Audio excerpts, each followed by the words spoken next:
Welcome everybody to another episode of Sipping and Tipping with the Andersons. Today we're out Chateau Aeronautique with Lorenzo and Jack, and I guess what we're going to try this time, we're going to try all gold medal award winners, which is a really good thing to try. We have a 2012 dry Riesling. This is a real foodie wine. You know, with dry Rieslings, you're looking for acidity to give the wine structure so that it stands up to a variety of different foods. We paired this. When we first bottled this with our release party, we had this with cucumber salmon canapé. My chef took a cucumber wedge and then put a dollop of French cream over that, infused with dill and capers, and then put a piece of salmon, smoked salmon over that with a dill sprig. So you take a bite of that, hold it, take a sip of this dry Riesling. It's up. Yeah, now you talk about dry Riesling too. So many people here in Michigan think of all Rieslings are being sweet. They assume they're all sweet. Riesling has a wide range. I really like that about Riesling. We go to Alsace region of France. You'll see it anywhere from bone dry to super sweet dessert wine. So this is on the dry end. We do have a semi-sweet style, and we do have a late harvest. It's 5% residual sugar. Well, that's the nice thing about Riesling. It's just so, it just does just about anything for you, depending on how you want to ferment it out. Good acidity. Big nose. And Riesling's got a reputation for Michigan has a reputation for our Rieslings as being a dominant grape. Now with this, you know, you talked about the canopies with the cucumber and everything. What else would you have with this as far as any kind of a food? Well, certainly any kind of lighter seafood. Okay. You know, you get into heavier, bigger seafoods like a salmon or a swordfish steak. Probably thinking more of the Chardonnay, barrel-aged Chardonnay, but lighter seafood, mahi-mahi perhaps, tilapia certainly. Okay. Once you get into seafoods like with a mango chutney, you want something a little sweeter, like a Pinot Gris, semi-sweet Pinot Gris with a tilapia with a mango chutney is a really good pair. Well, probably here in Michigan, even something like a whitefish or something like this would go really well with it. Oh yes, yep. Okay. Butter and herbs. Excellent. All right, well, let's try another wine. What are we going to try now? This is our 2011 Pinot Noir. This also took a gold medal winner just last week in the Michigan wine competition. Pinot Noir is the lightest of the reds and does very well here. This was aged about 12 months in French oak barrels. Okay. Yeah, I think what's impressive with them, you see, this is a true Pinot Noir color. I mean, they're light, they're kind of a salmony color. That's really what you're looking for. And I know a lot of people are used to having California Pinot Noirs and they're this big dark thing. Now this is Burgundy. Yeah, this is what you get in France. The stuff you get in California, they forget to mention the 20% Petit Syrah that's in there. Right. There's some blending going on. We look to France to set the bar. We don't look to California. Relative to France, California is a hot climate, whereas we are a cooler climate, much more like Burgundy than California or South Africa or Australia.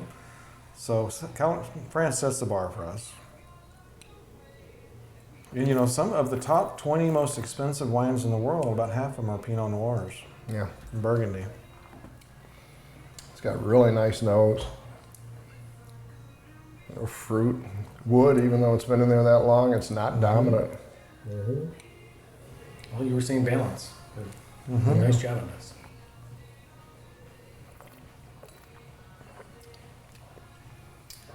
That's good, and I'll tell you, everybody in the States trying to grow Pinot Noir, but that's one of the better ones I've had, that are balanced and the fruit's forward and everything else is going on with it. Yeah, I would agree.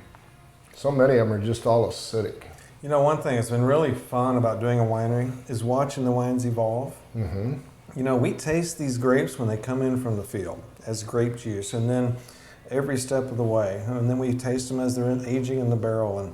And you know, every time I crack one, which we have so many wines I can't drink them every week, but they do evolve. We do use real cork. The cork comes from the bark of a tree in Portugal, so it's porous. So it allows the wine to continue to micro-oxygenate, continue to evolve and develop in the bottle. So they just continue to evolve as long as they exist. Well, that's the nice thing about real cork. I mean, a lot of people tell you with artificial corks and everything are the way to go so that you seal up, but you know, the catch is a real cork really does give you some benefits. The key was we were running out of quality good corks, but now with more of the artificial closures and everything else, I would think the quality on the regular cork now is getting better and better and better. And we spent some money on our corks. Yeah. We get good quality. Well, let's try another good wine here. Here we got another gold medal award winner. This is Syrah this time. 2011 Syrah. Funny story about this one. I had a private tasting. I had 2 couples in for a private tasting, and I got to this point of pouring the Syrah. Syrah is much bigger, much more complex grape. So I stopped them. I said, okay, when I think of Pinot Noir, Cabernet Sauvignon, Bordeaux blends, I'm thinking prime rib, filet mignon, a nice steak. But when you get to Syrah, I told them, visualize a ribeye coming in off the grill with a little McCormick seasoning, give it a kick, take a bite with a little fat and hold it, take a sip of Syrah with it and mingle in your mouth and your eyes will roll back in your head. All 4 of them go, yeah, we're vegetarians.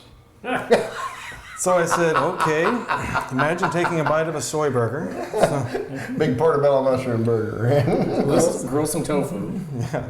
So this is a big, bold wine. And you can see much darker color now. And she's got the legs. This one is 15.3% alcohol. It's a big, Nice. bold wine. Nice peppery nose. It's got the alcohol, but it doesn't burn. No, it's not in your face. A lot of them, when you get up over 14%, that burn and that alcohol can get really nasty. And you're right. And the pepper comes up through there. It's a grape grows really well in Michigan. I think it's one that a lot of people don't understand. I know up in the Leelanau Peninsula, they grow quite a bit of Syrah now, and it's really popular up there. It's not real popular in the southern half of the state, and I really wish it would be because it's one they're really missing out on. And again, this reminds me more of maybe a Southern French Syrah than it does a California Syrah. Sure. We were just in Côte Rôtie, Northern Rhone, just in June, tasting 100% Syrahs. Big body, big structure. It's a really neat thing. If you haven't tried a Syrah, you really need to go out and try a few. Although you really got to like the peppery character, because that's a real character in them. If you like you were saying, any kind of a ribeye with a peppercorn sauce or anything like that is going to be spectacular with it. Perfect match. Well, that's the fun thing about getting into fine wines. It just takes you right into fine foods. And one leads to the next. Excellent. Well, we've got another one now, but now we're going to kind of go a little bit off in a different direction. You've been hearing me talk a lot about rosé type wines lately that I think are the big thing that a lot of people have been ignoring that you really ought to try. And you got a gorgeous looking rosé here. This is a late harvest Vidal Blanc infused with cranberry. So it's 3% residual sugar, but the cranberry brings nice acidity, nice structure to the table, so it's pretty balanced out. It has a wide range. And this again is another gold medal winner, just took gold this last week in the Michigan wine competition. We paired Aviatrix Passion with cranberry infused cheesecake. Another event, we had a turkey salad croissant with diced dried cranberries in it. So it has a wide range of things that it'll pair with. Certainly Thanksgiving. Especially in these hot summer days, out on the deck or out on the boat.